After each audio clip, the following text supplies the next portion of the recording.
Legendary investor Ray Dalio warns of something coming that is far more profound than a recession. He lays out his thesis of 5 cyclical forces converging right now that stand to change the world as we know it. And we hear from Trump's executive director of digital assets, Bo Hines, as he expands on the plans to make America the Bitcoin superpower of the world. How are these two linked? Could Bitcoin be the wild card that shapes this new emerging global monetary order? Plus, we look at brand new data that reveals we may be much earlier in this Bitcoin cycle than we previously thought.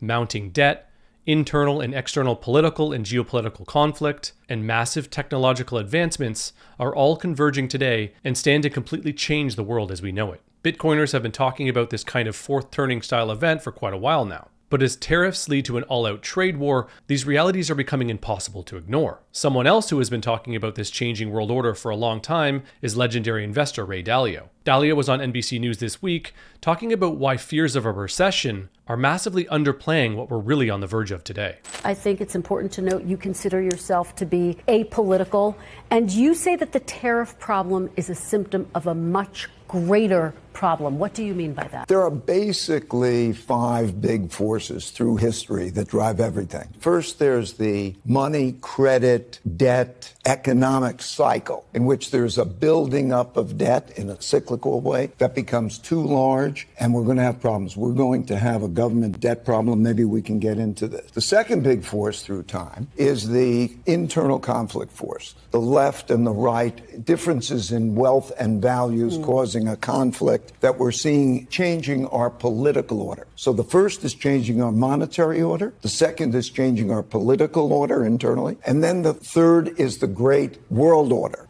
how countries deal with each other. When there's a rising power, challenging an existing power. And now we are going from multilateralism, which is largely an American world order type of thing, to unilateral world order in which is great conflict. And the other 2 factors all through history have been acts of nature, droughts, floods, and pandemics. And number 4 is technology changing. And how they are coming together are the main forces behind this. Right now, we are at a decision-making point and very close to a recession. And I'm worried about something worse than a recession if this isn't handled well. A recession is 2 negative quarters of GDP, and whether it goes slightly there, we always have those things. We have something that's much more profound. We have a breaking down of the monetary order. We are going to change the monetary order because we can spend the amounts of money, so we have that problem. And when we talk about the dollar and we talk about tariffs, we have that. We are having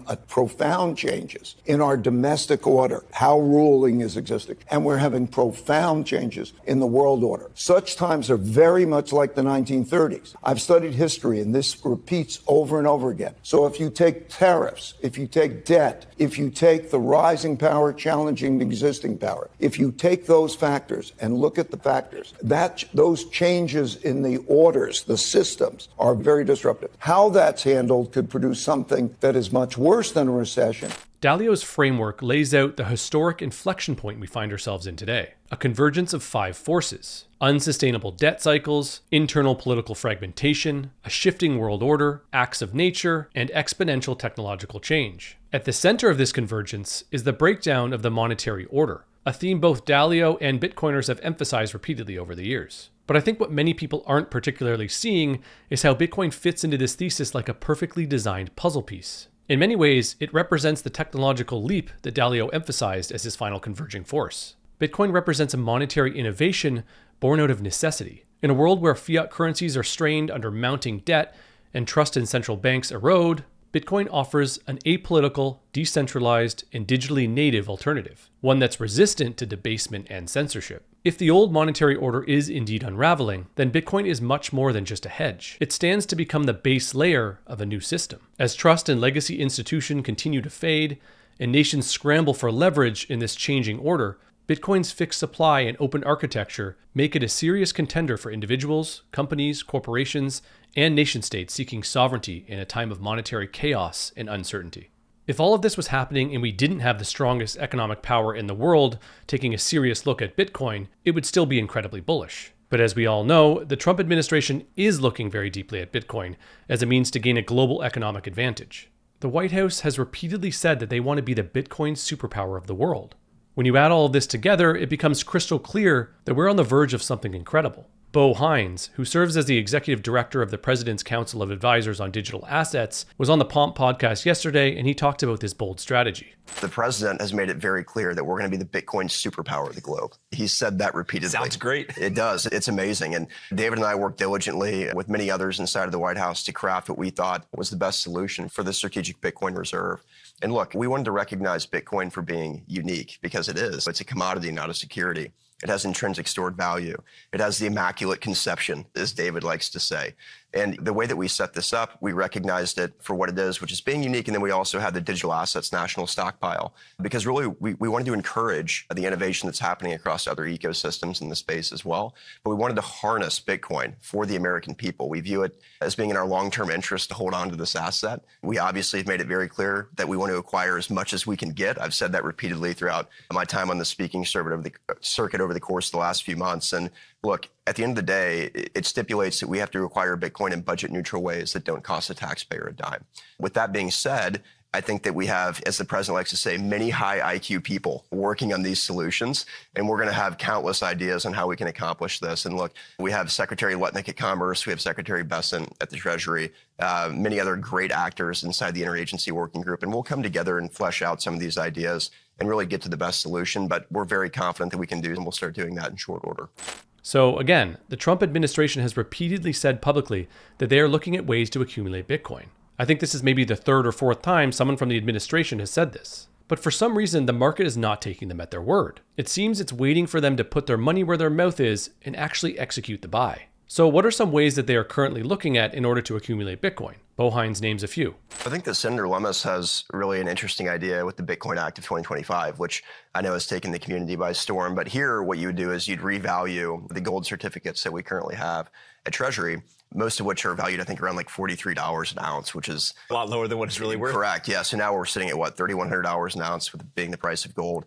And if you took that value, what you could do is use that extra funding in order to buy more Bitcoin that could be used for the reserve. But that's just one idea. And that's currently circulating its way through Capitol Hill. And we'll see how many co-sponsors she can get and how she can pull her colleagues on board. But we're looking at many creative ways, whether it be from tariffs, whether it be from something else. There's literally countless ways in which you can do this. And I'll defer to some of our members inside of the interagency working group to see what ideas they come up with inside of their own shops. But we'll look at everything. Everything's on the table. And like we've said, we want as much as we can get. So we're going to make sure that no stone is unturned as we start fleshing out some of these processes. Do you have a personal goal for the number of Bitcoin that the United States could have? I've heard 1 million thrown out there as a nice big round number. Yeah, I've heard a lot of different senators and other folks on the Hill talk about specific numbers, but I'd like it to be infinite. I want as much as we can possibly accumulate. And the reality is, I've told many people this, and especially journalists, is they say, is there an exact number? No, not really, because that's like saying, how much gold do you want as a country? Anything else with intrinsic stored value, you want as much as you can possibly accumulate, and that's no different with Bitcoin. Anything with intrinsic stored value, you want as much as you can possibly accumulate. You really can't get much more definitive as to how the US government is thinking about their Bitcoin strategy than that. So I think Dalio's thesis and the current administration's plans for a strategic Bitcoin reserve together are the signal here. And the fact that the market hasn't pieced all of this together yet is astounding. Bitcoin is the wild card almost no one in power is prepared for. It solves precisely the problems Dalio describes: monetary debasement, loss of trust, geopolitical uncertainty, and the need for digital native settlement in a fragmented world. The monetary order is changing, but it won't be restructured by policy. It will be outflanked by code.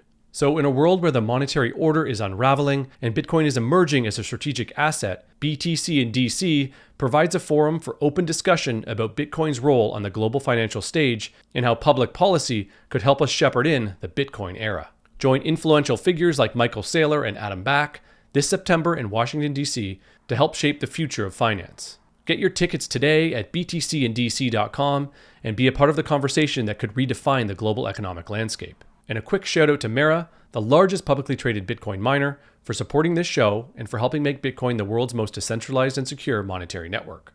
Now, before I leave you, I want to show you some new data that has just come out from Galaxy Digital that provides even more evidence that we may be much earlier in this Bitcoin bull cycle than we thought. This chart shows the buildup of leverage in the entire crypto industry, and since the FTX BlockFi Genesis crash in late 2022, you can see the Bitcoin market has massively deleveraged. Current Bitcoin collateralized debt only stands at $10 billion, less than 1% of Bitcoin's entire market cap.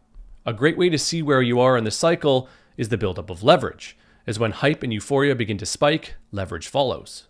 So as of the end of 2024, you can see leverage is incredibly low compared to the peak of last cycle. Just some additional food for thought, but I'd love to hear what you think of all this, so let me know in the comments below. Like this video, share it with friends, subscribe to the channel, and hit that notification bell so you don't miss the next video. Thanks for watching, and remember, TikTok next block.